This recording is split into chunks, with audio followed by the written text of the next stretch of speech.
Hey everyone, sorry I haven't posted in a while, but just been busy with life, etc.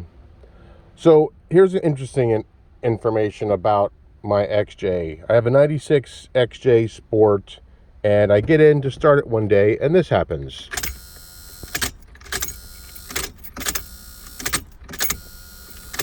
But I have a brand new battery.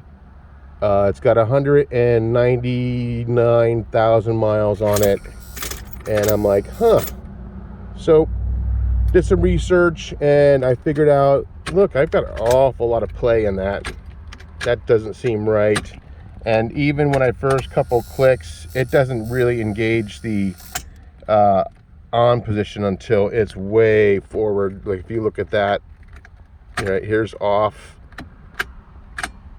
It's not on until I'm really pushed forward. So I was stranded and figuring, oh great, now I gotta call AAA. So I did a little research online, found a couple forums, and the Cherokee forum is always great.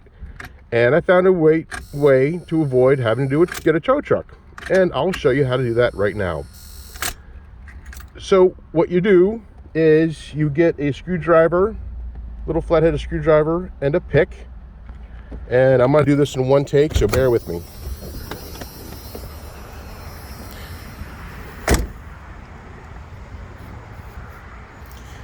You come out here, you go to your fuse box, and right here is your starter relay.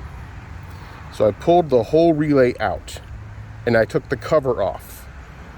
And the cover is not really glued on, it's just kind of pressed on a little bit. So I took the flat bladed screwdriver and kind of worked my way around the edge. And I kind of had to pry and chip off a couple little pieces of the cover. And eventually the cover comes off, as you can see. I had to just chip away a couple little pieces around the bottom, and eventually it works off. So what I do is you poke a hole right about there with your punch in the cover, and then you put the hole in the cover facing the back, because that is going to be the money shot right there. That's what's going to start your Jeep. That's the starter relay. And what we're going to do is we are going to now, as you can see, what happens is that's ready to go. So what we're going to do is jump start our Jeep. Because what happens on these ignition lock, it's not your ignition switch. This is your ignition switch. That's the switch that connects fires all the relays, and does everything that connects everything to the starter and makes everything go. What's actually the problem is the ignition lock cylinder. There is a tab inside here that tends to break off, and when you go forward, it closes the switch inside the ignition switch, which sends the signal to the starter relay, and that starter relay will close and send voltage to the starter. And that's what's not happening here, because that tab is now broken.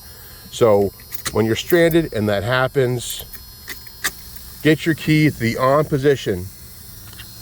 Take your little trusty punch, peel off that starter relay, pop your hood, come over here, make sure you're in park,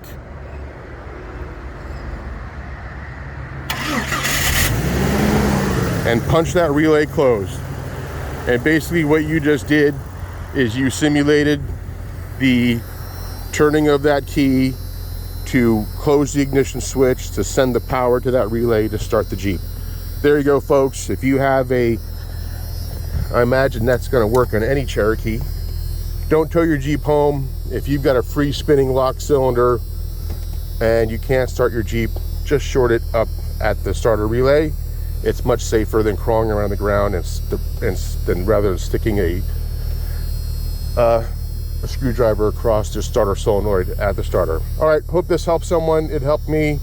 And safe Jeeping, and talk to you later. Thanks.